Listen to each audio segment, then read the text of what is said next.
Picture this, flames licking up the walls of a mansion worth more than most people will earn in a lifetime. Sirens screaming. Smoke billowing into the New York night sky. And in the middle of that inferno, a 10-year-old girl with ash-streaked cheeks dragging an unconscious woman across burning floors while a baby wails against her chest. Now ask yourself, would you run into fire for someone you've never met? Would you risk everything when you have nothing to lose? Most of us like to think we would. Most of us are wrong. But here's what'll keep you watching: that little girl saw something in those flames. Something the firefighters missed. Something the police overlooked. Something that would eventually rip apart one of New York's wealthiest families from the inside out. And the truth? The truth she revealed didn't just save a life. It shattered a man's entire world. If you believe that real heroes don't wear capes, they wear hoodies and hunger and courage nobody sees coming, hit that subscribe button right now and let us know where you are watching from in the comments section. Because this story will challenge everything you think you know about heroism, betrayal, and the voices we choose to ignore. Now let me take you back to that night. The night everything burned. Sky didn't belong on the Upper West Side. Nobody from her neighborhood did, not really. The buildings there didn't just touch the sky, they owned it. Doormen in pressed uniforms. Windows so clean they reflected clouds like mirrors. Streets so quiet you could hear money changing hands behind closed doors. But Sky was there anyway, the way she was most nights. Waiting. Her mother worked the late shift at the Morrison Hotel, 14-hour days on her feet in a kitchen that never cooled down, chopping vegetables and hauling pots for people who'd never learn her name. The shift was supposed to end at 9. It rarely did. So Sky waited outside the service entrance, tucked into the shadows between dumpsters, doing homework by streetlight when she remembered to bring it.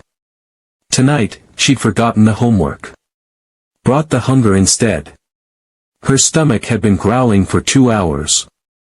The cold pressed against her thin jacket like a hand trying to push her down. And boredom, the kind that makes your legs move without permission, made her wander farther than usual. That's when she saw the sky turning orange. At first, she thought it was some rich person thing. You know the type, rooftop parties with lights and music, people who paid more for one night of fun than her mother earned in a month. She'd seen it before. Spectacle. Excess. The kind of celebration that made the air smell expensive. But then the sirens started. Not one. Not two. A whole symphony of them, racing through streets that usually only whispered with luxury car engines and the soft clicks of designer heels. And then she heard it. Thin. Desperate. Cutting through the chaos like a knife. A baby crying. Sky's feet moved before her brain caught up. She'd always been like that, reactive, not reflective. Her mother called it reckless. Her teachers called it impulsive. Sky didn't call it anything. She just moved. The mansion was already half swallowed by flames when she got close enough to feel the heat. The Sutton estate, she'd walked past it dozens of times, always wondering what it was like inside. Marble floors, probably. Crystal chandeliers. Rooms bigger than her entire apartment. Now she'd never have to wonder. Now she could see it dying. People were shouting. Firefighters were suiting up, moving with the kind of controlled urgency that meant things were bad. Police were setting up barriers. Neighbors in silk pajamas and shock stood on the sidewalk with phones out, recording. Nobody was moving fast enough. That cry. That baby's cry. It came from the second floor. Behind glass already spiderwebbed with cracks from the heat.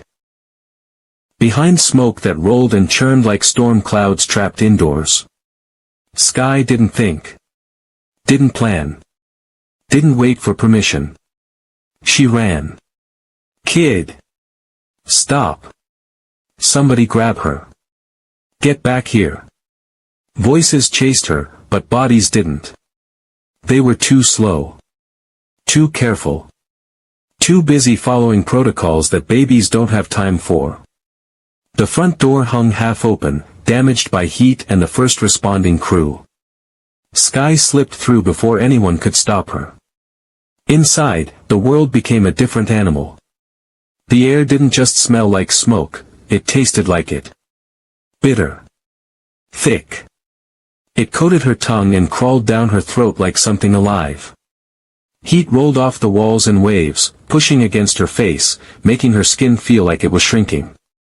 But what struck her most was the silence. No alarms. No sprinklers. No automated system screaming warnings. Just the crackling of flames eating wood and fabric and memories. Just the low roar of fire finding oxygen and feasting. Sky pulled her hoodie up over her nose and mouth. Stayed low the way she'd seen in a school assembly once. Moved fast because hesitation meant death. The staircase was to her left. Marble steps, just like she'd imagined. Now streaked with soot and glowing with embers that had fallen from above. She climbed. The baby's cries grew louder. More frantic. The kind of sound that reaches into your chest and squeezes. Second floor. Hallway stretching in both directions. Smoke hung lower here, pressing down from the ceiling like a suffocating blanket. She followed the sound. Left. Then right. Then straight. The nursery door hung half open, warped by heat. Sky shoved it wider. Flames hadn't fully claimed the room yet, but they were coming. They licked at the doorframe. Crawled across the ceiling. Reached toward the white crib in the corner like fingers stretching for a prize.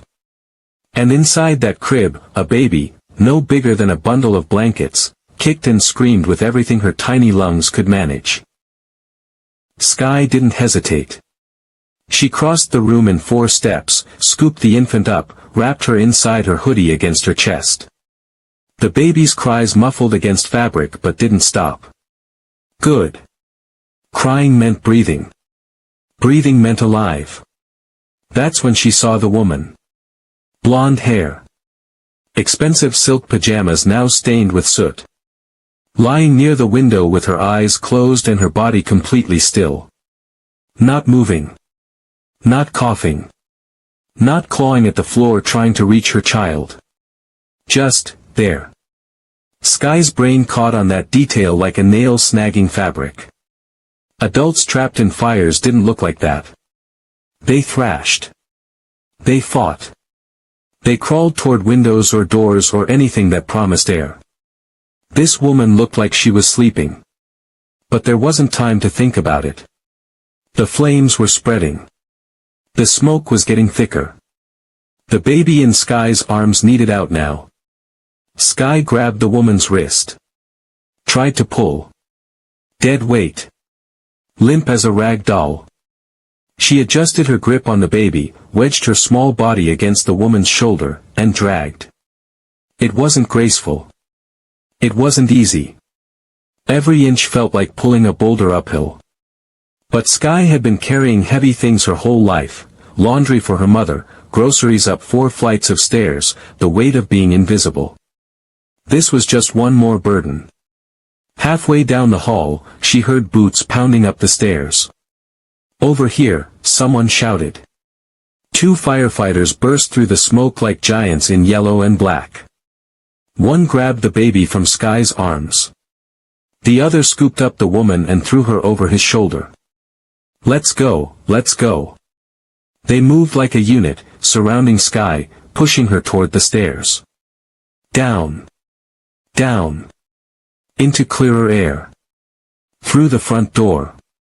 Out into the night where sirens still screamed and lights still flashed and people still filmed with their phones.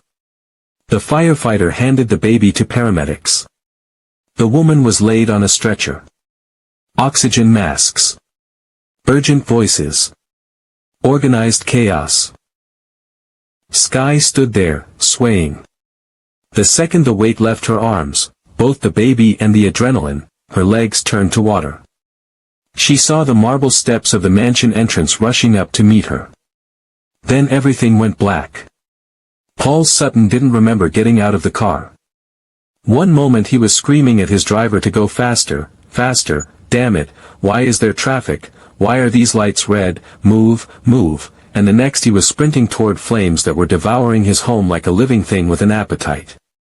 His legs carried him before thought could catch up. His tie was crooked. His jacket was somewhere in the car.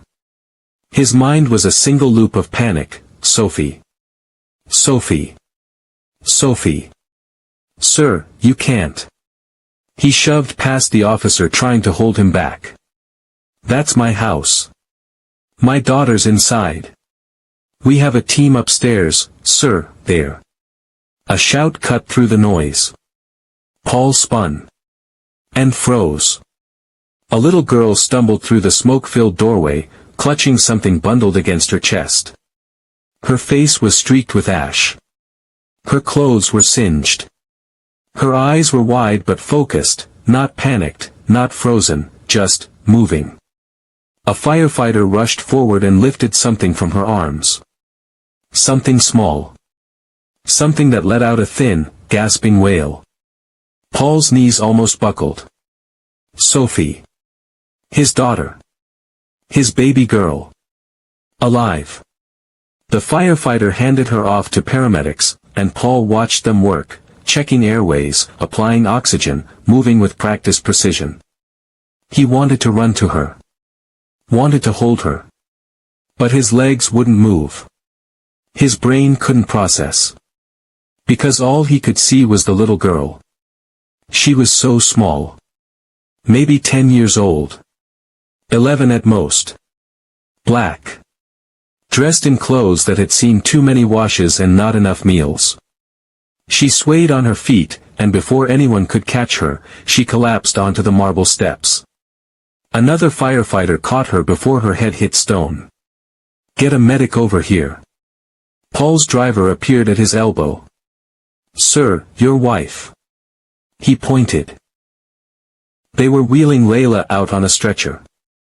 Oxygen mask strapped to her face. Eyes closed. Soot streaked across her usually flawless skin. Paramedics barking vitals to each other. Paul should have run to her. Should have grabbed her hand.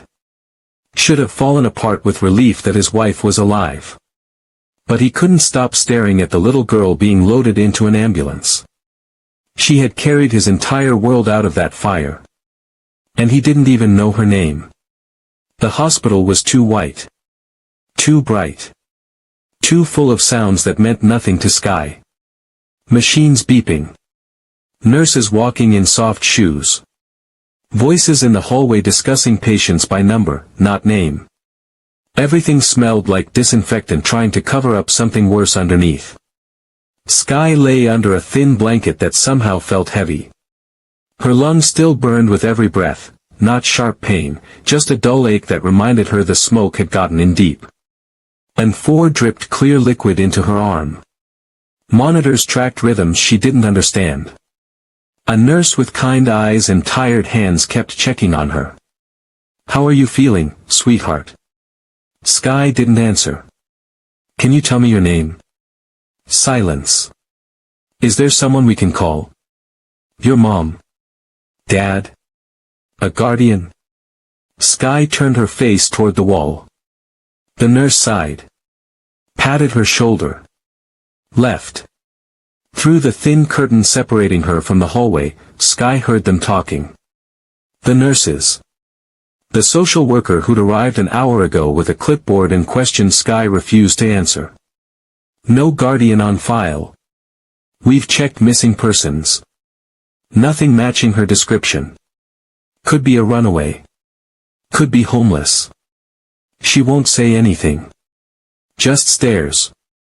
Child services will have to get involved if we can't locate family. Sky knew what that meant. She'd heard stories from kids at school. Foster homes. Group homes. Places where you were a number, not a person. Places where nobody asked why you ran into fires, they just processed you and moved on. She stared at the 4-pole and wondered if her mother was still at work. Still chopping vegetables. still unaware that her daughter had nearly died saving someone else's child. The curtain slid open. A man stepped in. He was tall. Expensive suit, even though it was rumpled now. Dark hair with silver starting at the temples. Eyes that looked like they hadn't slept in days. He smelled faintly of smoke, even though his clothes were clean. He crouched beside her bed so their eyes were level. "You went into my house," he said quietly. Not accusing. Not demanding. Just, stating fact. Sky didn't respond. "You saved my daughter." Her gaze slid past him to the machines instead. "My name is Paul," he continued. His voice was soft. Careful. Like he was trying not to spook a wild animal. "Paul Sutton. That was my home. My family." Still nothing. He glanced at the nurse standing in the doorway. "Has anyone been able to reach her mother?" The nurse shook her head. "No contact information. No address on file. She won't tell us anything." Paul turned back to Sky. "Where does your mother work?" Sky's jaw tightened. For a long moment, she said nothing. Then, so quietly he almost missed it, "Hotel kitchens." "Which hotel?" "She works nights." Understanding flickered across his face. "So you wait for her?" Sky's silence was answer enough. Paul sat back on his heels. Something in his expression shifted, not pity, exactly. Something deeper. Something that looked like recognition. This girl waited in alleys. In the dark. For hours. Because she had nowhere else to go. And she still ran into fire for a child she didn't know. He couldn't walk away from that. Wouldn't. He stood. Looked at the nurse. "I need to make some calls." Then he looked back at Sky. "I'm going to find your mother," he said. "And while we do, you're not going anywhere you don't want to go. Understand?" Sky met his eyes then. Really looked at him. She didn't trust him. Didn't know him. Had no reason to believe a word he said. But she recognized something in his face. Something broken trying to hold itself together. She gave a single, almost invisible nod. Paul nodded back. And walked out to start making promises he'd move heaven and earth to keep. What happens when Paul discovers the truth hiding in plain sight?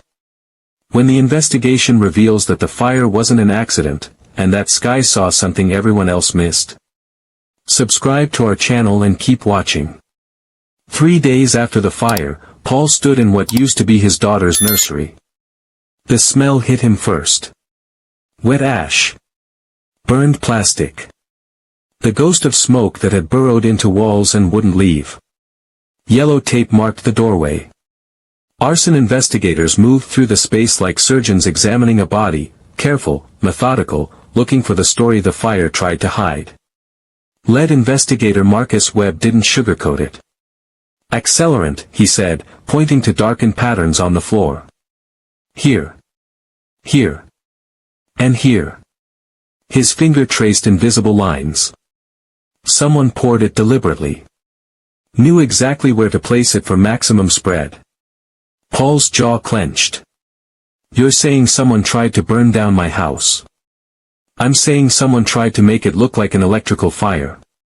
Webb crouched near the crib, what was left of it. Charred wood.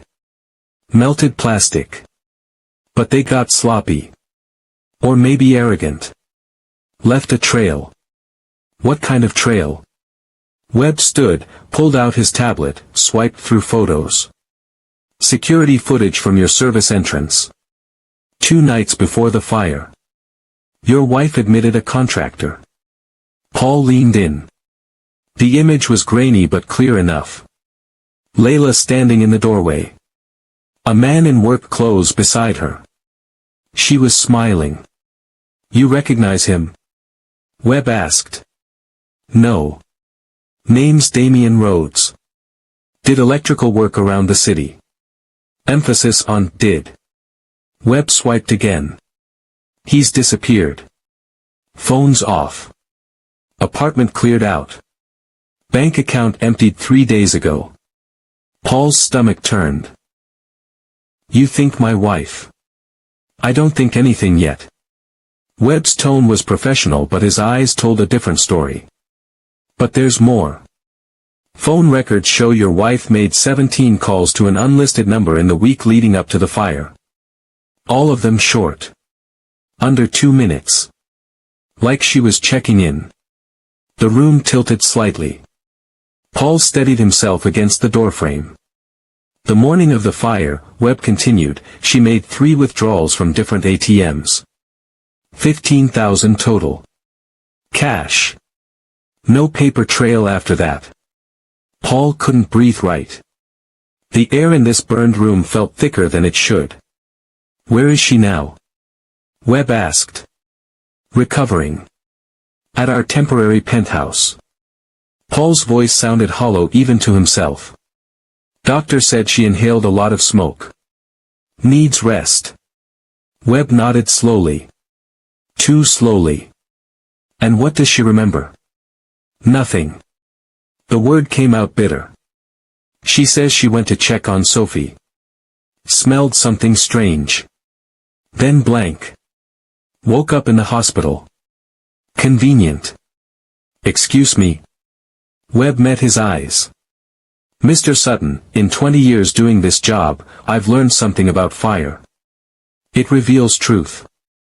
Burns away the lies. And right now? He gestured at the charred nursery. This fire is screaming at us. Question is, are you ready to listen? Paul wanted to defend her. Wanted to say there had to be an explanation. Wanted to believe that the woman he'd married, the mother of his child, couldn't possibly. But then he remembered the little girl's words in the hospital. She wasn't coughing. Such a small detail. Such a devastating observation. Keep digging, Paul said quietly. I want to know everything. Webb nodded. One more thing. He pulled up another image. We found something in the debris. A timer. Cheap hardware store model. The kind people use for lamps when they're on vacation. So someone set this fire to start at a specific time. Someone who knew your schedule. Knew you'd be at that benefit dinner until 11. Knew the baby would be asleep. Knew exactly when to. Paul held up his hand. Couldn't hear more. Not yet. Not standing in this room where his daughter had nearly died. He walked out without another word. But the images followed him. The patterns. The timeline. The woman he thought he knew dissolving into something he didn't recognize. Paul returned to the hospital that evening. Not to see Layla, though she'd called 3 times asking when he was coming to bring her home. Not to check on Sophie, the private nurses he'd hired were handling that. He came to see Skye. She was sitting up when he entered. Still small in that hospital bed. Still quiet. But her eyes tracked him with an awareness that felt too old for her age. They found accelerant, he said without preamble. No hello. No small talk. Someone poured gasoline in my house and lit a match. Skye didn't react. Just watched. The investigators think it was planned. Timed. Deliberate. He sat in the chair beside her bed. They think someone wanted my daughter dead. Still nothing. Paul leaned forward. You saw something that night. In the nursery. I need you to tell me. I already told you. Tell me again. Everything. Skye was quiet for so long he thought she might refuse. Then she spoke, voice low and steady. When I got to the nursery, the flames hadn't reached the crib yet. They were crawling across the ceiling. Working their way down the walls. She paused. But they would have gotten there. Another minute, maybe 2. And my wife? She was on the floor. By the window. You said she wasn't coughing. No. Sky's gaze didn't waver. She wasn't coughing. Wasn't choking. Wasn't trying to crawl to the door. Maybe she'd already passed out from the smoke. Maybe. The word hung there, weighted with doubt. Or maybe she laid down. Paul felt something cold slide down his spine. What do you mean? I mean. Sky chose her words carefully, like picking through broken glass. People who pass out don't look comfortable. They collapse wherever they fall. Twisted. Awkward. She demonstrated with her hands. But your wife looked like she was waiting. Waiting for what? For the smoke to get thick enough that nobody would question why she couldn't get out. Sky tilted her head. But I got there too early. Before the smoke filled the room. When she could still breathe just fine if she wanted to. The words landed like stones in Paul's chest. You're saying she chose to lie there. I'm saying she wasn't trying to save your daughter. Sky's voice was matter-of-fact. Not cruel. Not judgmental. Just honest. She was on the floor while the baby screamed. That's all I know. Paul stood abruptly. Paced to the window. Stared out at the city lights without seeing them. His mind was racing through memories now, rewinding and replaying them with new context. Layla insisting on handling the nursery remodel herself. Getting annoyed when he asked about contractors. The new security system she said they didn't need because the old one worked fine. Her distance after Sophie was born. The way she held the baby for photos but handed her off to nannies the moment cameras stopped clicking. The prenup her lawyer had pushed so hard for. Specifically the clause about inheritance if something happened to the child. Oh God. She was never trapped, was she? His voice cracked. She set the fire and laid down in it. Waiting for it to look bad enough that no one would question her story. I don't know what she did before I got there, Sky said carefully. I only know what I saw. Paul turned. Why are you telling me this? Because nobody else will believe me. She said it simply. I'm just a kid from nowhere. No address. No proof. No reason for anyone to listen. I'm listening. I know. Sky pulled the blanket tighter around herself. That's why I waited. Waited. The word echoed. This child had been waiting for the right moment to drop this bomb. Had been sitting on this information for 3 days, watching, calculating when Paul would be ready to hear it. How many 10-year-olds thought like that? What happened to you? Paul asked quietly. Before this. What made you so smart? She offered the word without ego. Or scared? Both. Sky looked away then. The first time she'd broken eye contact since he entered. There was another fire, she said. When I was 7. Different house. Different city. Same smell. Paul waited. My grandmother's place. Old building. Bad wiring, they said. Her voice went flat, emotionless. I was staying the night. She was teaching me to make her special pancakes. We were gonna have them for breakfast. The past tense hung heavy. I woke up to smoke. Got out through my bedroom window. Fire escape. Sky's hands gripped the blanket tighter. I tried to go back for her. Firefighters stopped me. Said it was too dangerous. I'm sorry. Don't be. She looked at him again. They were right. The smoke would have killed me too. But later, when the investigators came, they kept asking questions.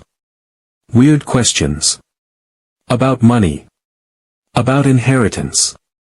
About who visited the week before. Understanding dawned. They thought it wasn't an accident.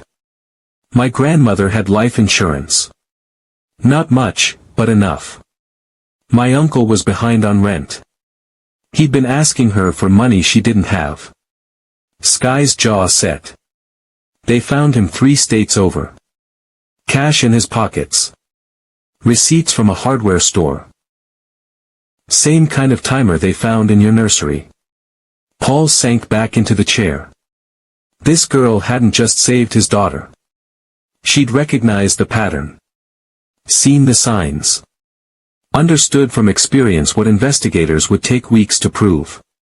The woman in the hallway, Paul said slowly. Earlier, you mentioned seeing someone with gloves. Before you found my wife. Sky nodded. Walking fast but not running. Like she knew where to go. Knew where the fire would be. Did you see her face? No. But I saw her hair. Sky paused.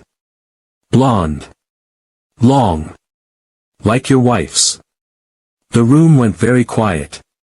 You think Layla walked out, then went back in to lie on the floor. I think someone who really wanted to save that baby would have been holding her when I got there. Sky's eyes were steady. Ancient. Not sleeping on the floor while she screamed. Paul didn't go home that night. He went to his private investigator instead. Marcus Rourke had worked for the Sutton family for 8 years. Discreet. Thorough. Expensive. He'd vetted business partners, tracked down corporate spies, and once found a missing yacht in Monaco when police had given up. If anyone could confirm Paul's worst fears, it was Rourke. The office was in a nondescript building in Midtown. No sign. No nameplate. Just a buzzer and a camera. The kind of place that didn't exist unless you knew where to look. Rourke met him at the door. Ex-military. Scarred hands. Eyes that missed nothing. You look terrible, Rourke said by way of greeting. I need you to dig into my wife.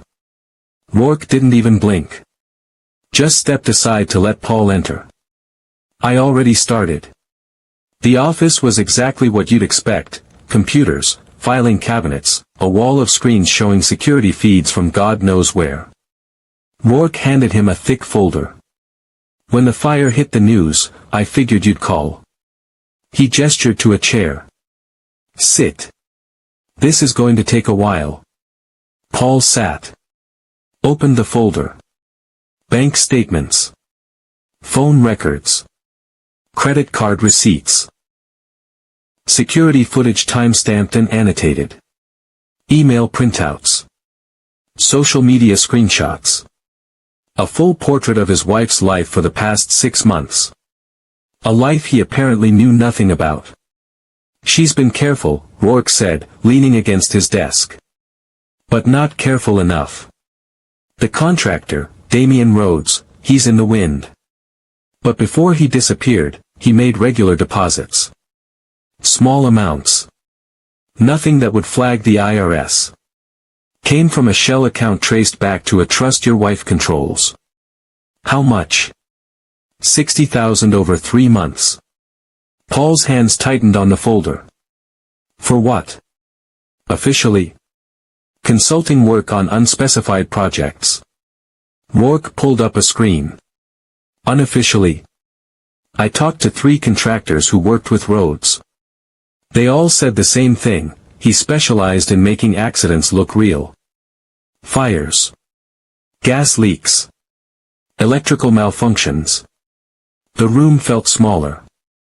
Airless. There's more, Rourke continued. Your wife's been meeting with a divorce attorney. Started 4 months ago. But here's the interesting part: she stopped going after Sophie was born. Why would she stop? Because the prenup changed everything. Rourke handed him another document. In a standard divorce, she'd get 20 million. Not bad. But if something happened to Sophie before the child's 2nd birthday. He pointed to a specific clause. The inheritance clause kicks in. Sophie's trust reverts to surviving parents. That's 200 million.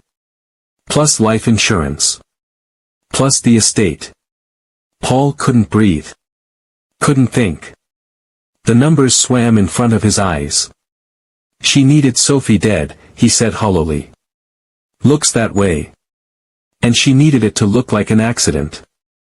Fire destroys evidence. Kills without leaving marks. If it had worked, if that little girl hadn't shown up, your wife would be the grieving mother. Inheritance would have transferred. And you'd never have questioned it. Paul stood. Paste. The folder slipped from his hands, pages scattering across the floor. There's something else you should know, Rourke said quietly. Your wife visited the hospital twice after the fire. I know. I was there. Not those visits. Rourke pulled up security footage. Late night. When you weren't around. She didn't go to Sophie's room. Paul's blood went cold. Where did she go? The footage showed Layla in a hospital corridor. Walking with purpose.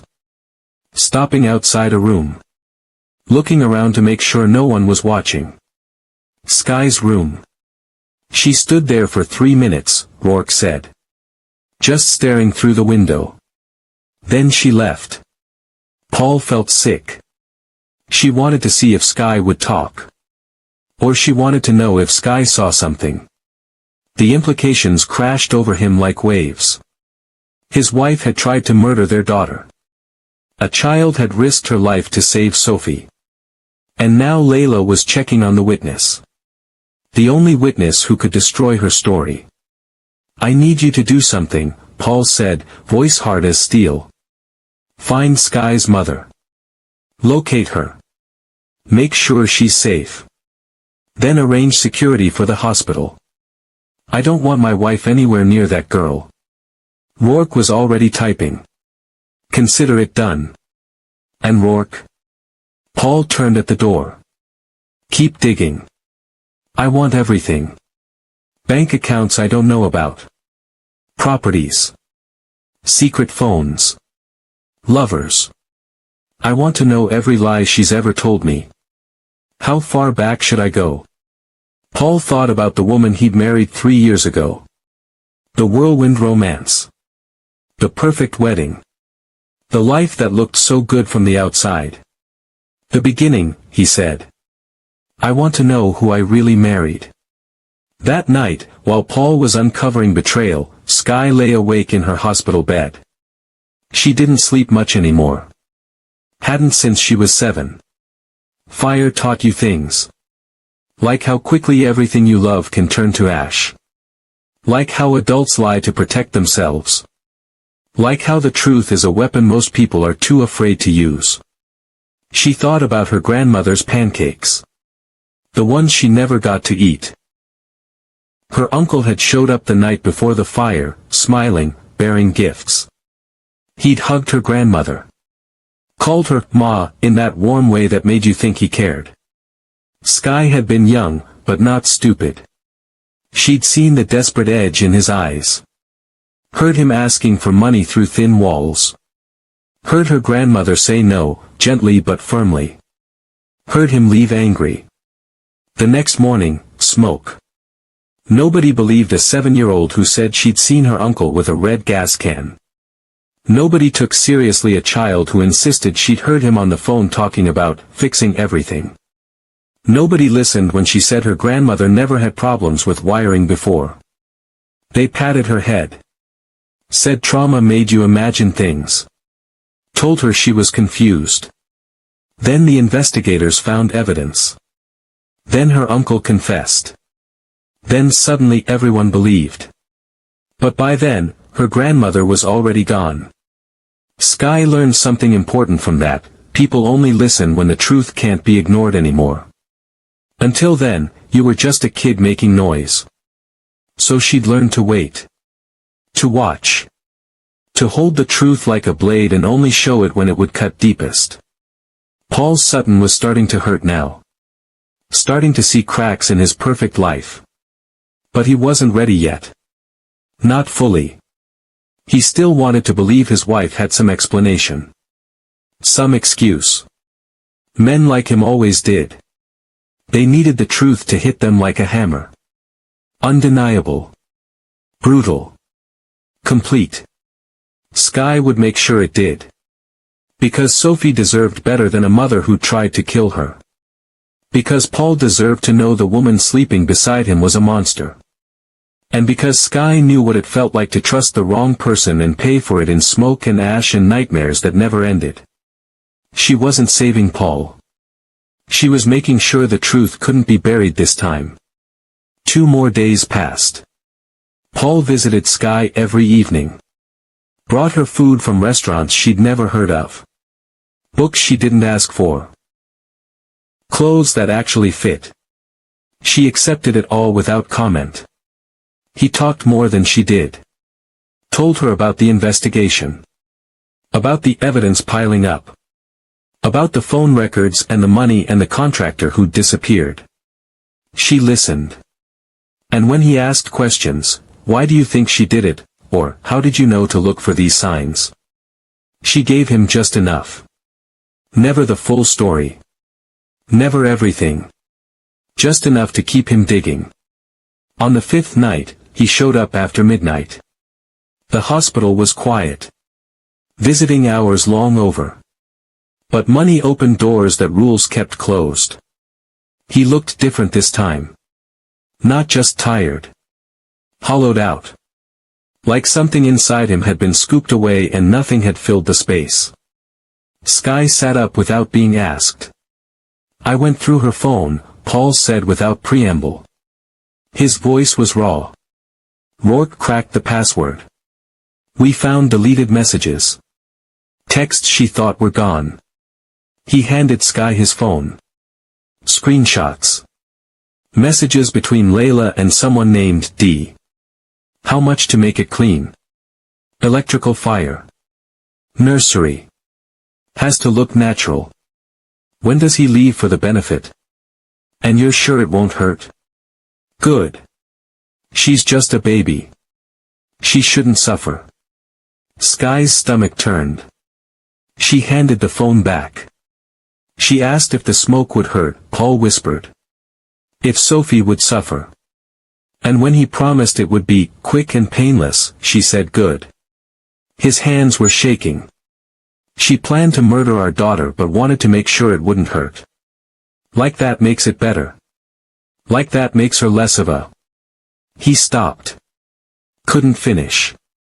Sky spoke into the silence. What are you going to do? Paul looked at her. Really looked. What would you do? I'd make sure she never got close to Sophie again.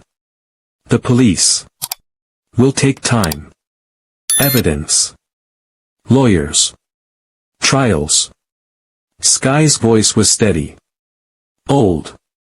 How long before she gets bail? Before she's out on the street with access to money and people who'll do anything if you pay them enough? Paul's jaw clenched. You asked what I'd do, Sky continued. I'd protect what matters first. Prove things later. He studied her for a long moment. This small girl with ancient eyes who'd seen things no child should see. Who'd learned lessons in fire and betrayal that most adults never understood. You're right, he said quietly. Right now, take a second and drop a comment. What would you do if you discovered someone you love tried to murder your child? Would you call the police immediately, or would you take matters into your own hands first? Let me know below, because what Paul does next will shock you. Don't forget to subscribe to our channel. I'm moving Sophie somewhere safe, Paul said. Somewhere Layla doesn't know about. And I'm taking you with us. Sky's eyes widened slightly. The first real surprise he'd seen from her. Your mother, we found her. She's working doubles at the Morrison. Rourke's been watching to make sure she's safe. But you. He leaned forward. You're the only person who saw what really happened. The only witness who can confirm what we're finding. If Layla realizes you're talking, realizes you can destroy her story. He didn't need to finish. Sky understood perfectly. She was dangerous to Layla. And people had a way of disappearing when they became inconvenient. I'll keep you safe, Paul said. Both of you. Your mother too. Whatever she needs. Whatever you need. But I need you to trust me. Skye had learned not to trust promises made by rich men in expensive suits. But she'd also learned to recognize desperation. And Paul Sutton was desperate enough to keep his word. Okay, she said simply. Paul nodded. Relief and determination warred across his face. We leave tonight, he said. Pack light. Tell no one. He stood to go. Paused at the door. Skye. She looked at him. Thank you, he said. For saving Sophie. For telling me the truth. For being brave when you didn't have to be. She didn't respond. Just watched him leave. Brave. People always called it that. Bravery. Courage. Heroism. But Skye knew better. It wasn't bravery that made you run into fire. It was knowing exactly what it felt like to burn. And refusing to let someone else feel it too. The evidence is mounting. The truth is undeniable. But Layla doesn't know she's been exposed yet, and Paul's about to make a move that will change everything. They moved at 2 a.m. No announcements. No goodbyes. Just 3 black SUVs idling in the hospital loading dock where delivery trucks came and went without questions. Paul carried Sophie himself. She was asleep, bundled in blankets that cost more than most people's rent. A private nurse, vetted by Rourke, paid enough to guarantee silence, sat beside him in the middle vehicle. Skye rode in the lead SUV with 2 of Rourke's people. Ex-military types who didn't make small talk. They disconnected her an hour earlier. Signed discharge papers that listed a fake guardian name. Erased her from the hospital system like she'd never been there. Magic trick, courtesy of money and influence. The city slid past the tinted windows. Streets still awake despite the hour. Taxis hunting fares. Delivery trucks restocking bodegas. People stumbling out of bars, laughing too loud, living lives that didn't involve murder and betrayal and running in the middle of the night. Skye watched it all without expression. She'd run before. Different reasons. Different circumstances. But the feeling was the same, that electric awareness that everything could go wrong in the next 5 seconds. That safety was always temporary. That the people chasing you were always closer than they seemed. The lead driver spoke into his radio. Clear on 5th. No tails. A crackle of confirmation from the other vehicles. They weren't being followed. Layla didn't know they'd left. Didn't know Paul had emptied his daughter from that hospital like smoke from a burning room. Not yet. But she would. Soon. And then things would get dangerous. The SUVs pulled into an underground garage 20 minutes later. Private building. The kind with security that didn't ask questions because they were paid not to. Concrete and fluorescent lights and the echo of car doors slamming shut. Paul emerged with Sophie still sleeping against his shoulder. He looked at Skye across the garage. 42nd floor, he said. Nobody knows about this place except Rourke and me. Not my lawyers. Not my business partners. Not her. Skye nodded. They rode the elevator in silence. Just the hum of machinery and Sophie's soft breathing and the weight of everything unsaid pressing down like atmospheric pressure before a storm. The doors opened directly into the apartment. Skye had never seen this much space belong to so few people. Floor-to-ceiling windows overlooking the river. Hardwood floors that gleamed even in dim lighting. Furniture that looked like it cost more than her mother made in a year. A kitchen with appliances Skye couldn't name. Rooms branching off in multiple directions. But it felt empty. Not just quiet, hollow. Like a place built to impress, not to live. Sophie's nurse took the baby to a bedroom already prepared with a crib, monitors, and everything an infant needed. She closed the door softly behind her. Paul showed Sky to another room. Smaller but still bigger than her entire apartment. Clean bed. Private bathroom. Clothes in the closet that would actually fit her. Rourke must have sent someone shopping. You can lock the door from the inside, Paul said, pointing to the deadbolt. No one has keys except you. Not even me. Sky appreciated that. Not the luxury. The lock. Your mother, Paul continued. Rourke's people contacted her 3 hours ago. She's being relocated to a secured hotel. All expenses covered. We told her you're safe, that you're with me, that we'll arrange a meeting once we're certain Layla doesn't know where anyone is. She'll be scared, Sky said quietly. I know. But she'll be alive. Paul's voice was harder than she'd heard before. That's what matters right now. Sky nodded. She understood triage. Understood that comfort came after safety, not before. Paul started to leave, then stopped. Turned back. I need you to understand something, he said. This isn't charity. This isn't guilt. You're here because you're the only person who told me the truth when everyone else was lying. Including me. Lying to yourself. About everything. He rubbed his face. Exhaustion carved into every line. About who I married. About what my life really was. About whether love and loyalty meant anything or if it was all just performance. Sky recognized that look. That specific flavor of disillusionment. She'd worn it herself at 7 years old when investigators finally believed her about her uncle. Get some sleep, she said, echoing words adults had once told her. You'll need it for what comes next. Paul almost smiled. Almost. When did you get so old? Fire makes you grow up fast. He left her alone then. Closed the door. She heard his footsteps retreating down the hall. Sky locked the deadbolt. Checked the windows, 42 stories up, nothing to climb, no way in except through the front door. Checked the bathroom, no other entrances, frosted glass too thick to break quietly. Safe. As safe as anywhere could be. She sat on the bed. Bounced once. Too soft. She'd probably sleep on the floor later.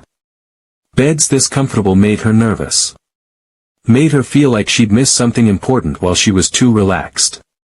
But right now, she was too wired to sleep anyway. She thought about her mother. Probably panicking. Probably demanding answers from men in suits who were very polite and very firm and very good at not answering questions directly. Mom would understand eventually. She was smart like that. Practical. She'd taught Sky how to survive. How to make a dollar stretch, how to tell which adults were dangerous, how to stay invisible when visibility meant trouble.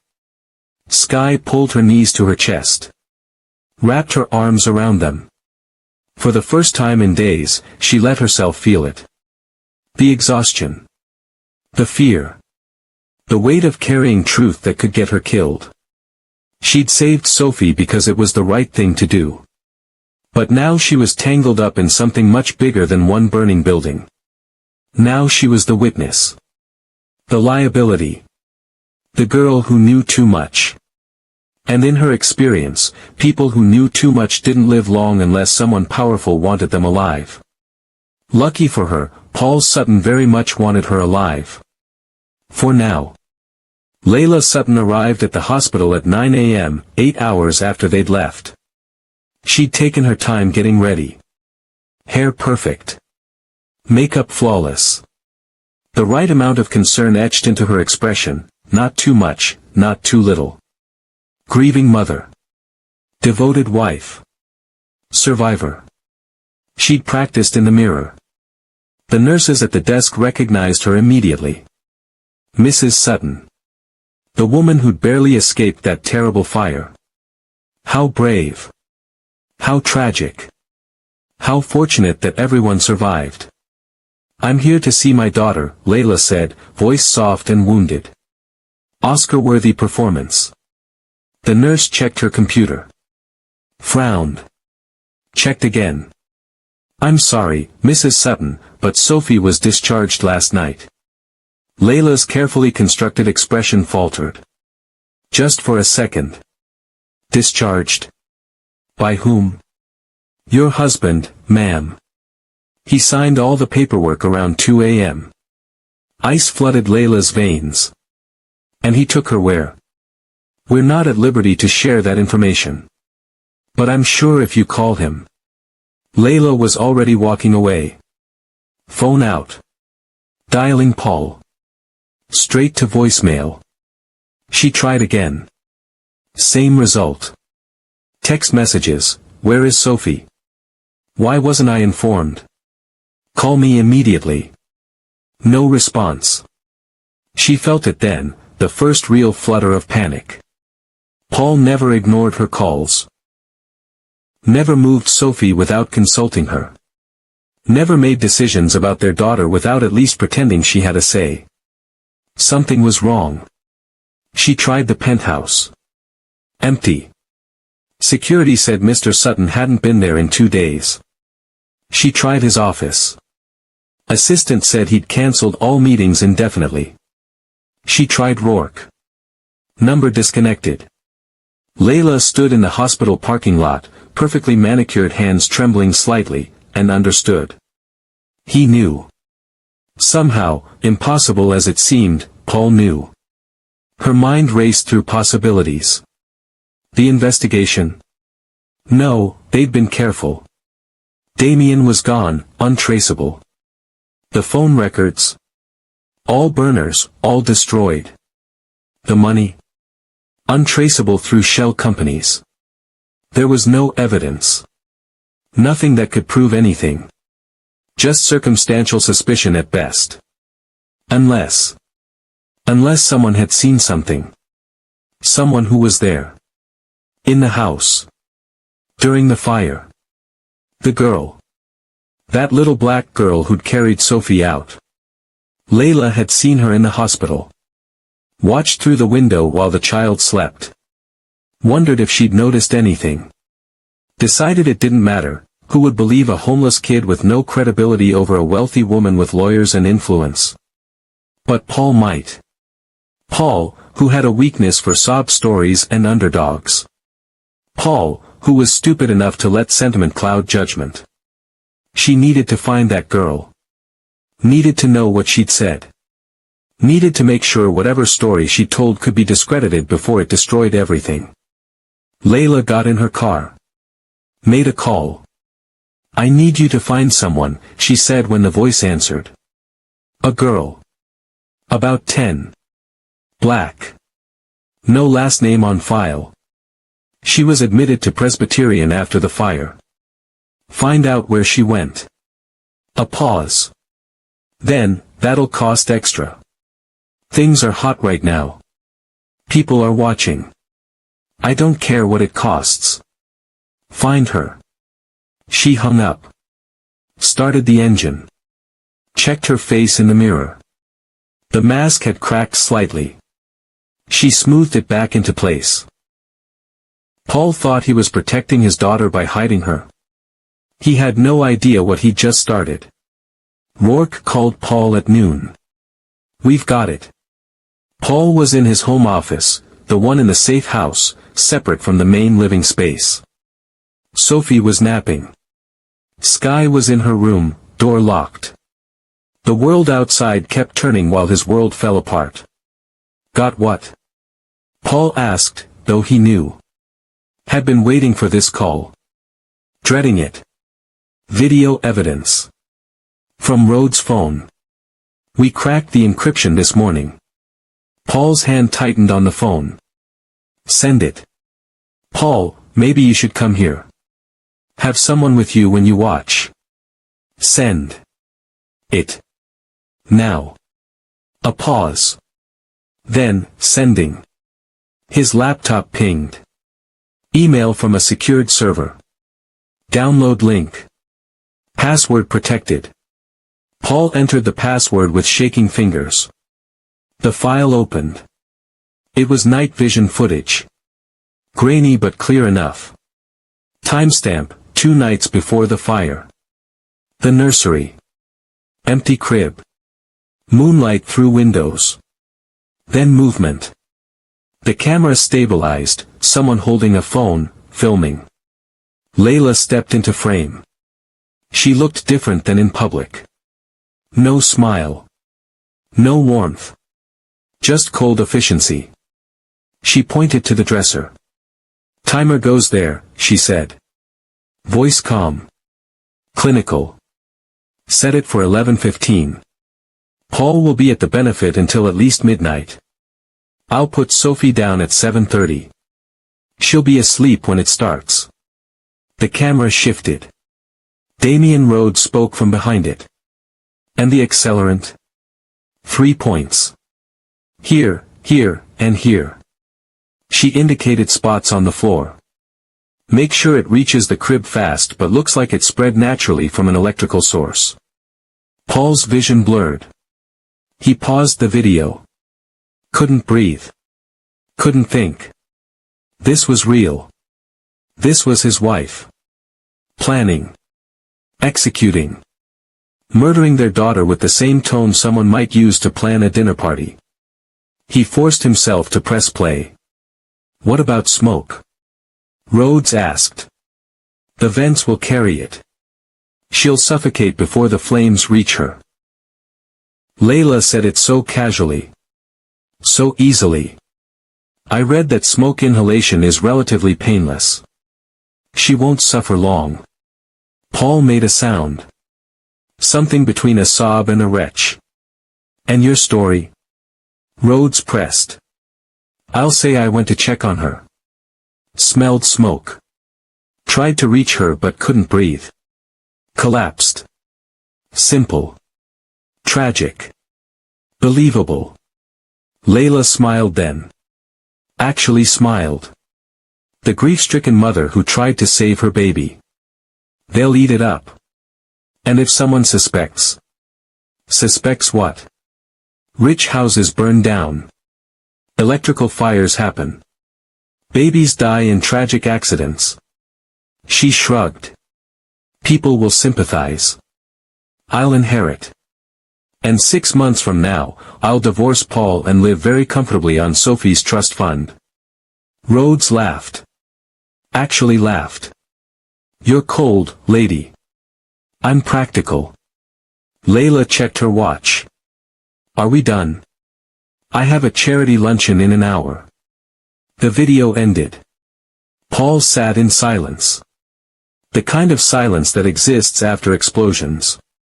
When your ears are ringing and your brain hasn't caught up to what just happened. His wife. The woman he'd married. The mother of his child. Had planned to murder their daughter. For money. With the emotional investment of planning a vacation. She won't suffer long. As if that made it acceptable. As if quick death was a kindness. He didn't realize he was crying until the tears hit his keyboard. Didn't realize he was making sounds until Sky appeared in the doorway. She didn't ask what was wrong. Didn't come closer. Just stood there, small and solid and somehow ancient, watching him shatter. You saw it, she said. Statement, not question. Paul nodded. Couldn't speak. Did she say why? Money. The word tasted like poison. The inheritance. Sophie's trust. $200 million. Sky's expression didn't change. Like she'd expected exactly that. Like she'd seen this script before. My uncle got $100,000 from my grandmother's life insurance, she said quietly. He killed her for $100,000. Your wife was going to kill Sophie for $200 million. She tilted her head. At least she valued her higher. The casual cruelty of that observation, the mathematical comparison of murder prices, should have shocked him. Instead, it cut through his grief like cold water. Sobering. Clarifying. What do I do? Paul asked. Not because she was a child. Because she was the only person in his life who'd seen clearly when he'd been blind. Pause right here and tell me in the comments, if you had video evidence of your spouse trying to murder your child, would you go to the police immediately, or would you confront them first? Would you want answers, or just justice? Drop your thoughts below, because what Paul does next will blow your mind. And while you're there, hit that subscribe button because part 4 is going to reveal the final confrontation and the life lesson that changes everything. Sky was quiet for a long moment. Then, you call the police. You give them the video. You let the lawyers and the courts handle it. That's it. That's it. She met his eyes. You don't confront her. You don't give her a chance to run or explain or manipulate. You just turn her in. Let the evidence speak. She'll get bail. She'll have access to money. She could disappear. Maybe. Probably. Sky's voice was steady. But you'll have Sophie. You'll have the truth. And eventually, she'll answer for what she did. Even if it takes time. Paul stared at this child who somehow understood justice better than he did. When my uncle confessed, Sky continued, I wanted to hurt him. Wanted him to feel what my grandmother felt. Wanted him to burn the way she burned. Her hands clenched. But my mother told me something I didn't understand then. She said, revenge is just pain looking for somewhere to land. Justice is making sure it lands in the right place. Did it help? Justice? No. Sky's honesty was brutal. My grandmother was still dead. Justice didn't bring her back. Didn't fill the hole. Didn't make the nightmares stop. Then what's the point? The point, she said slowly, is that he couldn't do it again. He's in prison. He can't hurt anyone else's grandmother. That's not revenge. That's protection. Paul absorbed that. Let it sink in. Protecting Sophie. Protecting other children Layla might hurt if she stayed free. That was the point. Not making himself feel better. Not getting emotional satisfaction. Just stopping the danger. He stood. Wiped his face. Saved the video to 3 different encrypted drives. Copied Rourke on everything. Sent the evidence to his lawyer with instructions to contact the DA immediately. Then he made the call. NYPD, how can I direct your call? I need to report an attempted murder, Paul said. His voice sounded strange. Calm. Detached. Like someone else was speaking through his mouth. I have video evidence. My wife tried to kill our daughter. They came for her at 4 p.m. 4 unmarked cars. 8 detectives. 2 representatives from the DA's office. They'd watched the video. Verified its authenticity. Obtained a warrant in record time. Layla was at the penthouse when they knocked. Hair wrapped in a towel. Face mask half applied. She'd been pampering herself. Stress relief, probably. Wondering where her husband and daughter had gone. She answered the door with an annoyed expression that vanished the moment she saw the badges. Layla Sutton. Yes. You're under arrest for attempted murder, conspiracy to commit murder, and arson. You have the right to remain silent. She didn't scream. Didn't resist. Just stood there, face mask still on, while they cuffed her hands behind her back. Then, as they led her to the car, she laughed. Not hysterical. Not panicked. Just a soft, bitter sound that carried across the street. He actually did it, she said to no one in particular. I didn't think he had it in him. One detective pushed her head down. Guided her into the car. Slammed the door. The cameras were already there. News crews who'd gotten tips. Neighbors with phones. The arrest of a wealthy socialite accused of trying to murder her baby made headlines instantly. By 6 p.m., it was everywhere. By midnight, the video had leaked. Someone in the DA's office, probably. Someone who wanted to make sure public opinion was solidly against her before the trial even started. It worked. The internet exploded. #Justice for Sophie trended worldwide. Layla's social media was flooded with death threats. Her family released a statement condemning her actions. Friends deleted photos with her. Charities removed her name from donor lists. She was erased from polite society faster than fire had consumed the nursery. That night, Sky stood at the window of her room, looking out at the city. 42 stories below, people were living normal lives. Going to dinner. Catching trains. Kissing goodnight. Oblivious to fires and murder and little girls who carried truth like weapons. Behind her, the door was locked. Sophie was sleeping. Paul was in his office, probably staring at walls and trying to understand how he'd been so blind. Sky's reflection in the glass looked back at her. Small. Thin. Unremarkable. Nobody would look at her and see someone important. Someone powerful. Someone who'd brought down a monster. That was the trick, wasn't it? People never saw you coming when you looked like nothing. She thought about Layla in a cell somewhere. Thought about her uncle in whatever prison held him. Thought about all the people who tried to burn away their problems and got burned themselves instead. Fire didn't play favorites. It consumed everything equally. The guilty and the innocent. The rich and the poor. The careful and the reckless. But some people fed the fire themselves. Poured accelerant. Set timers. Walked away thinking they'd controlled something uncontrollable. Those people always learned the same lesson: fire doesn't follow plans.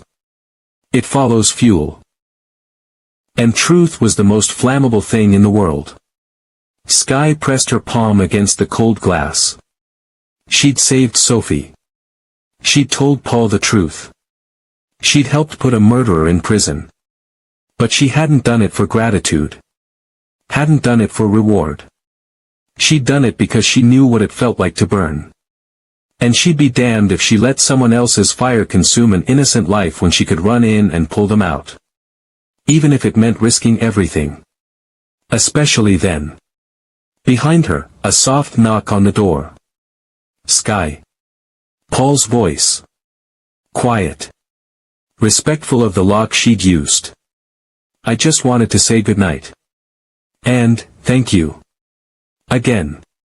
She didn't answer. Didn't need to. She heard his footsteps retreat. Heard doors closing. Heard the safe house settling into sleep. Tomorrow, there would be questions. Lawyers. Probably media trying to find her. Court dates and testimony and the long, slow grind of justice that never moved fast enough. But tonight? Tonight, Sophie was safe. Layla was in custody. The truth had landed exactly where it needed to. That was enough. Sky turned away from the window. Unlocked her door. Checked the hallway. Walked quietly to Sophie's room and cracked the door open. The baby slept peacefully. Unaware of how close she'd come to death. Unaware of the aunt who'd risked everything to save her. Unaware that her mother had tried to kill her for money. Someday, someone would tell her. Someday, she'd understand. But for now, she just breathed. In and out. Safe and alive. Sky closed the door softly. Went back to her room. Locked it again. Lay down on the floor, the bed was still too soft, too unsettling, and closed her eyes. For the first time in years, she slept without dreaming of fire. The arrest is just the beginning. The trial will expose everything. But the real question isn't whether Layla will pay, it's what happens to the family she tried to destroy. To Paul. To Sophie. To Sky. 6 months later. The courtroom was packed. Every seat filled. Press lined the walls. Sketch artists worked furiously. Camera crews waited outside for the verdict that would dominate headlines for weeks. People vs. Layla Sutton. Attempted murder. Conspiracy. Arson with intent to kill. The trial had lasted 3 weeks. 3 weeks of evidence so damning, so comprehensive, that even Layla's expensive lawyers couldn't spin it. The video. The phone records. The money transfers. Damian Rhodes, found in Mexico and extradited, testifying in exchange for a reduced sentence. And Sky. She sat in the witness box on day 12, small hands folded in her lap, and told the jury exactly what she'd seen that night. No emotion. No embellishment. Just facts delivered in a voice that somehow carried more weight than any adult's. She was lying on the floor, Sky said. Not moving. Not coughing. Not trying to reach the baby. And in your experience, the prosecutor asked gently, having witnessed another fire when you were younger, how do people typically react when trapped? They panic. They crawl. They fight for air. Sky met Layla's eyes across the courtroom. She wasn't fighting. She was waiting. Layla's lawyer objected. The judge overruled. The jury leaned forward. That testimony, combined with everything else, sealed it.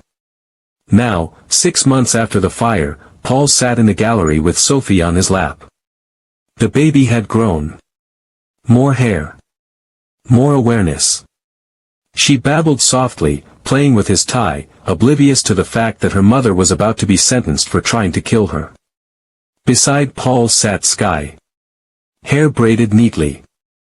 Wearing a dress that actually fit, one of dozens Paul had bought her. She looked healthier. Less gaunt. But her eyes still held that ancient quality. That weight of seeing too much too young. And beside Sky sat her mother.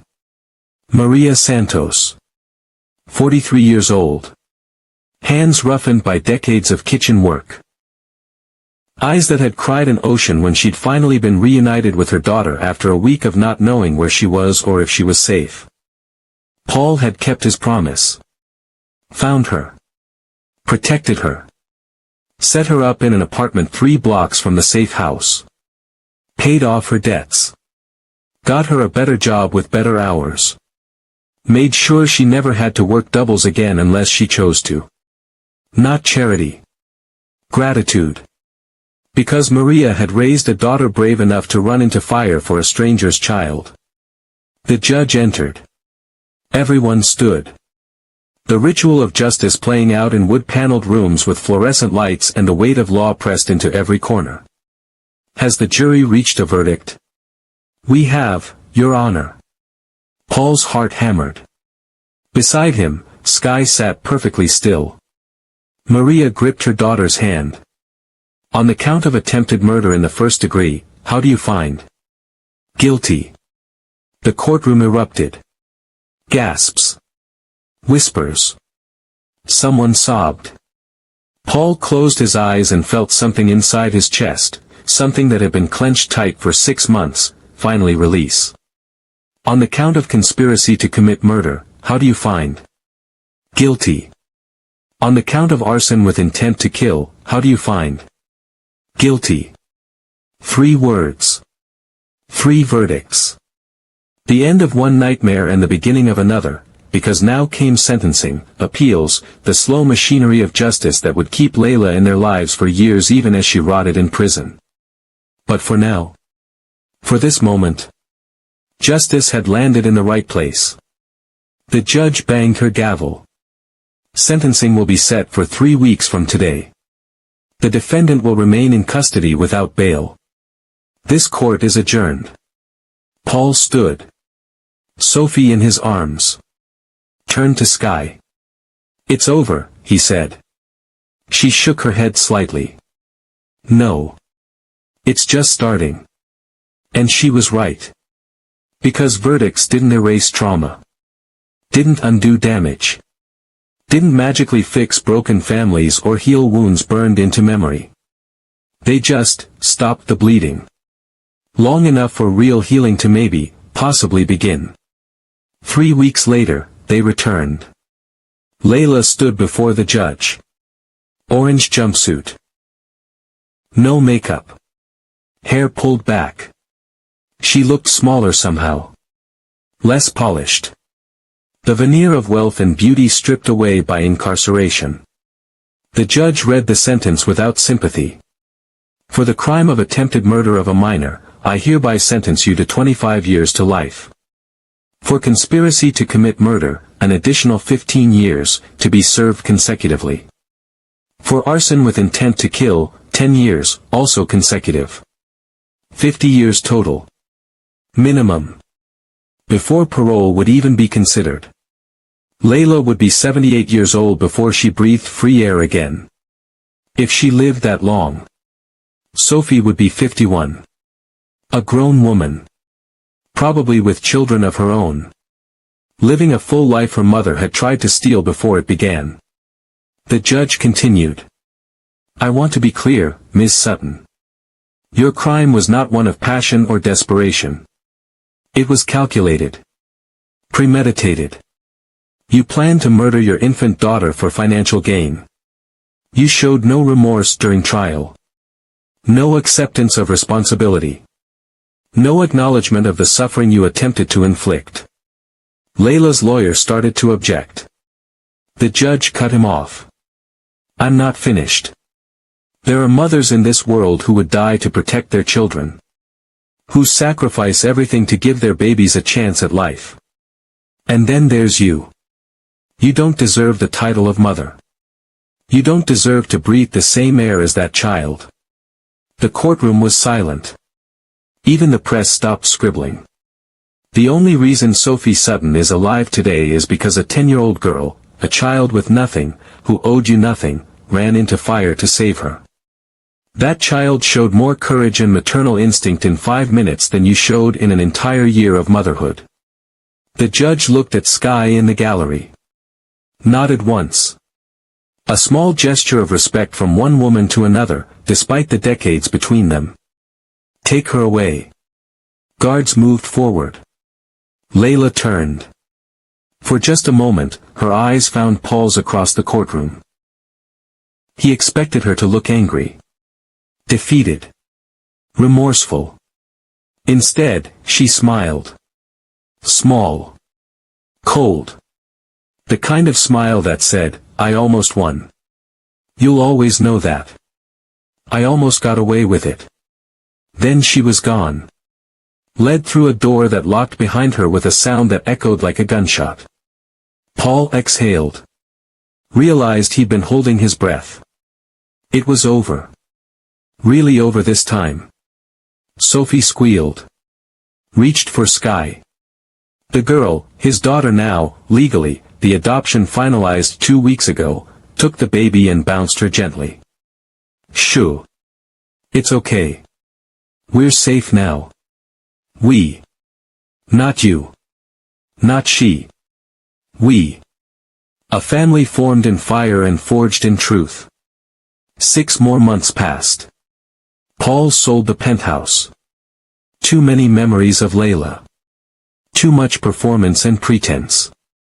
He kept the safe house and bought a brownstone in Brooklyn. 4 bedrooms. Backyard. The kind of place where children could actually grow up instead of just being displayed. Sky got her own room.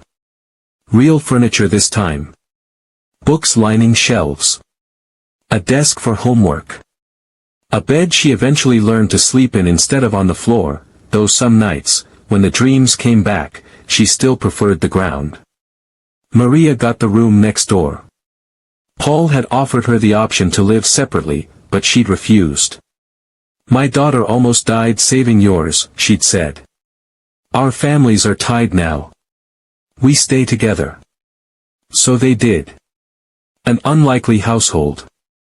A billionaire. A kitchen worker. 2 girls, 1 a baby, 1 nearly 11. No shared blood between Paul and Sky or Maria. No biological connection. Just circumstance and choice and the decision to build something new from ashes. Maria cooked dinners that filled the house with smells Sky had grown up with. Paul learned to change diapers without help. Sky taught Sophie peekaboo and watched her take first steps and became the protective older sister she'd never planned to be. It wasn't perfect. Paul still had nightmares about the video.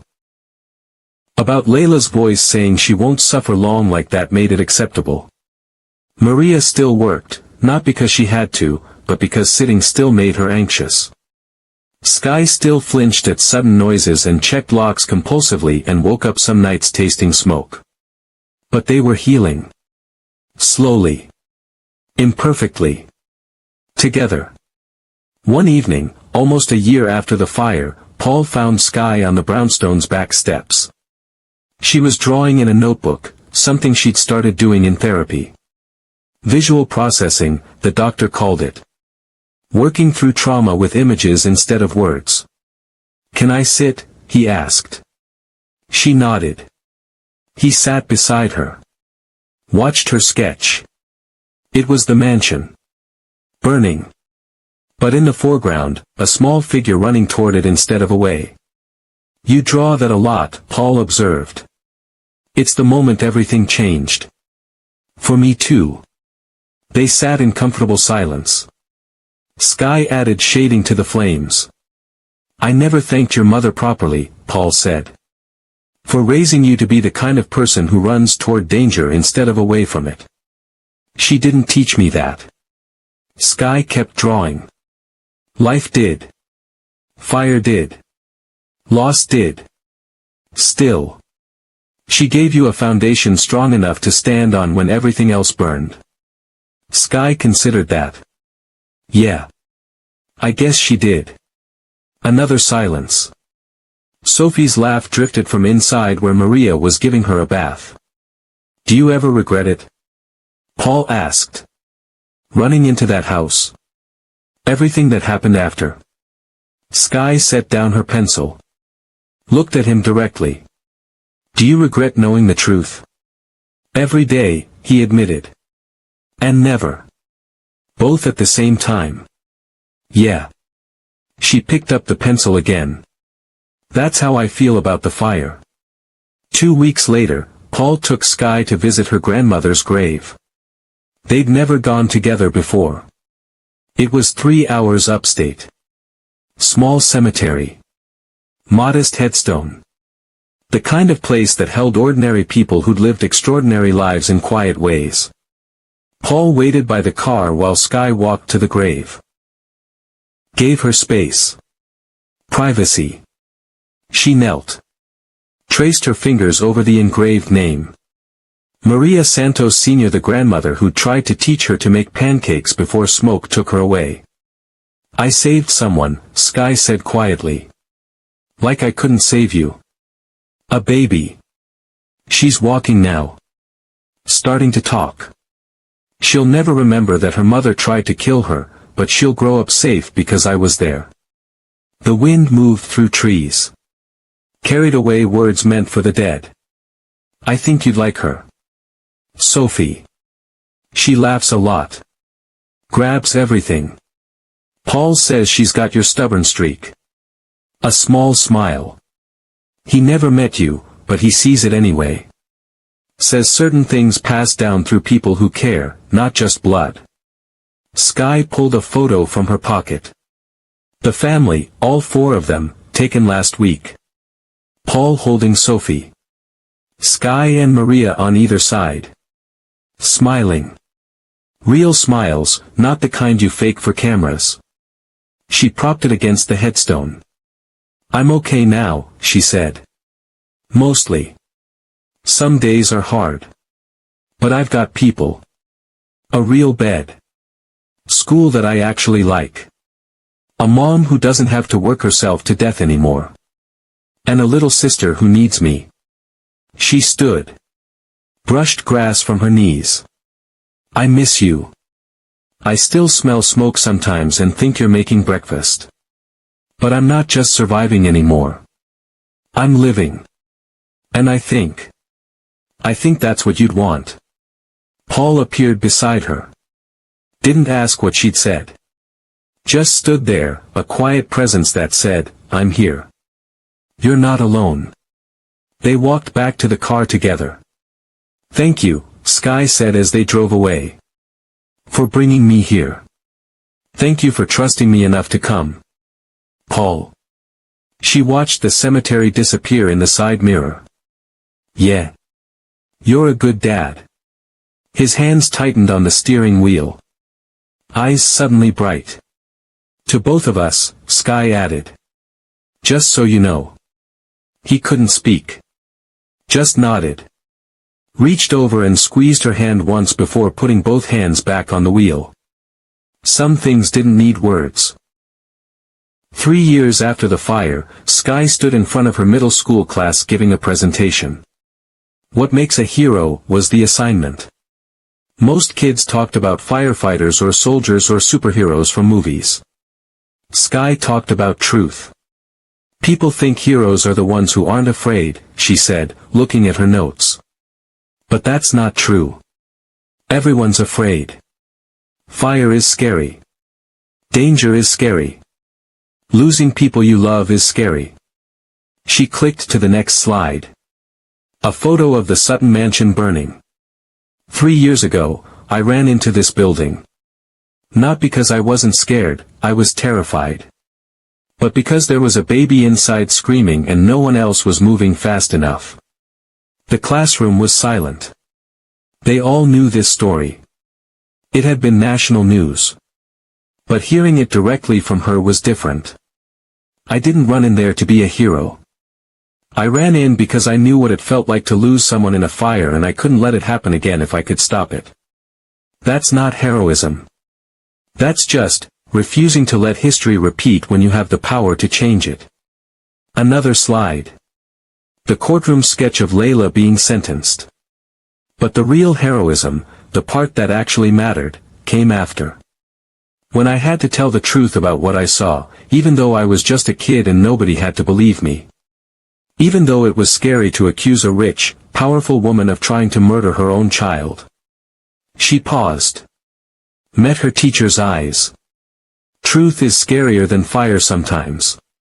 Because fire just destroys things. But truth destroys lies people have built their whole lives on. It makes people angry. Makes them call you a liar. Makes them threaten you. So why tell it? Someone asked from the back row.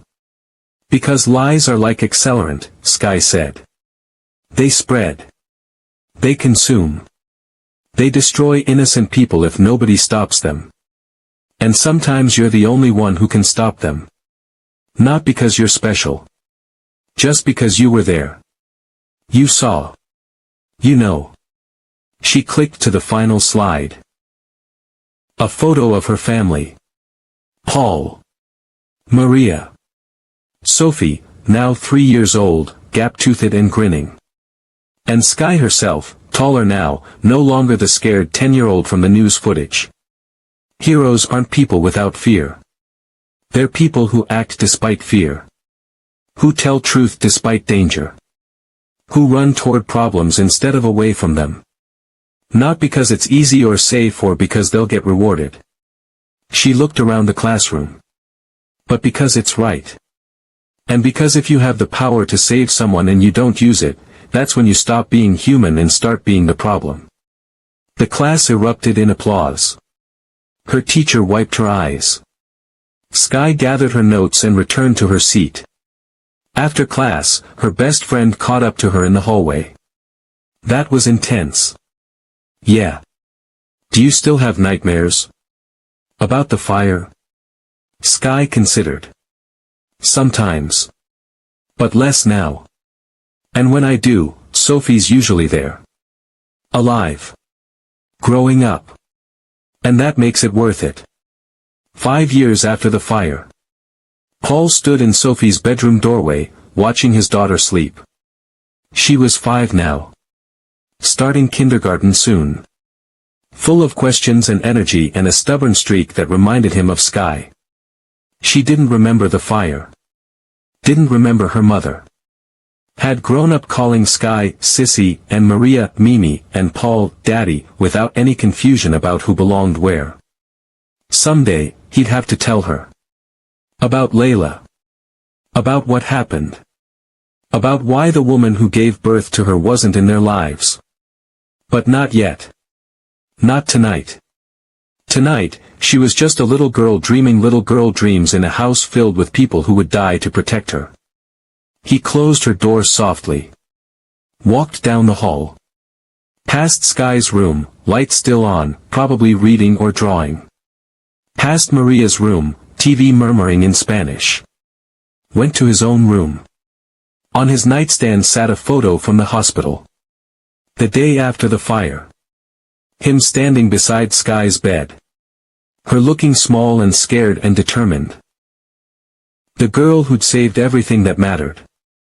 Who'd told truth when lies would have been easier. Who'd run into fire because she knew what it meant to burn. Before we close this story, I need you to do something. Hit that like button if this story moved you. Drop a comment telling me what lesson you're taking away from Sky's courage, because I read every single comment. Share this with someone who needs to hear that heroism isn't about being fearless, it's about being brave enough to act anyway. And subscribe, because every week I bring you stories like this. Stories about real people facing impossible choices and finding the courage to do what's right. Don't just be entertained, be inspired.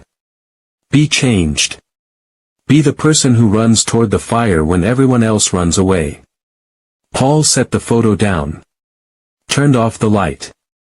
In the darkness, he whispered words that had become his nightly ritual. Thank you, Sky. For everything. Down the hall, in her room, Sky heard him. She always did. The brownstone's walls were thin. She didn't respond. Didn't need to. Just turned the page of her book and kept reading. Because that's what survivors did. They kept going. Kept growing.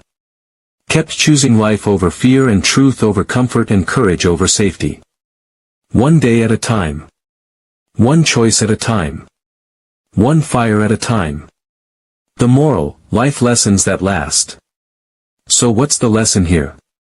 What's the truth buried in smoke and lies and the courage of a child who had every reason to walk away?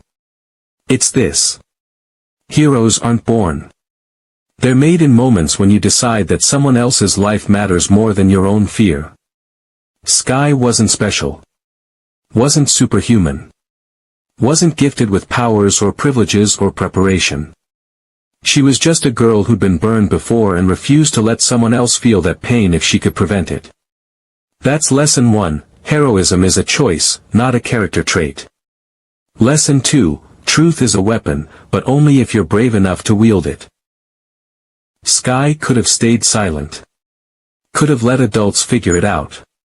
Could have avoided the danger of accusing a powerful woman with lawyers and money and influence. But she spoke anyway. Because silence protects the guilty and destroys the innocent. Lesson 3, family isn't defined by blood. It's defined by who shows up when everything's burning. Paul and Sky shared no DNA.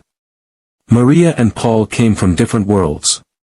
But they built something real. Something that mattered. Something that saved each other in ways that went beyond that first fire. Lesson 4, justice is slow, but it's worth the wait. The system isn't perfect. Courts take time. Trials are exhausting.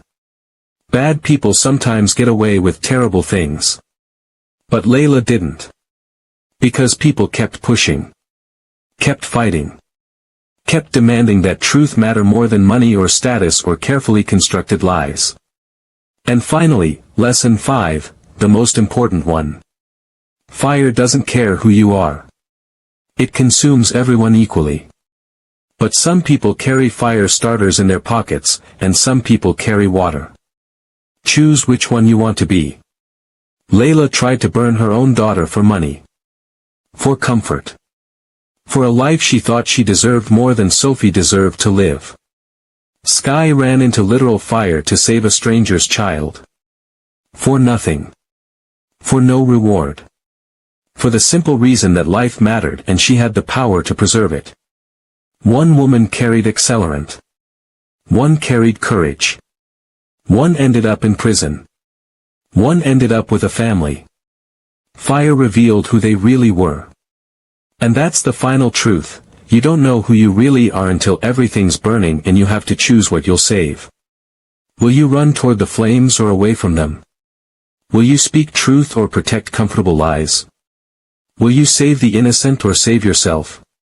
Those choices, made in moments of fire and fear and impossible pressure, define who you are more than any title or bank account or carefully curated image ever could.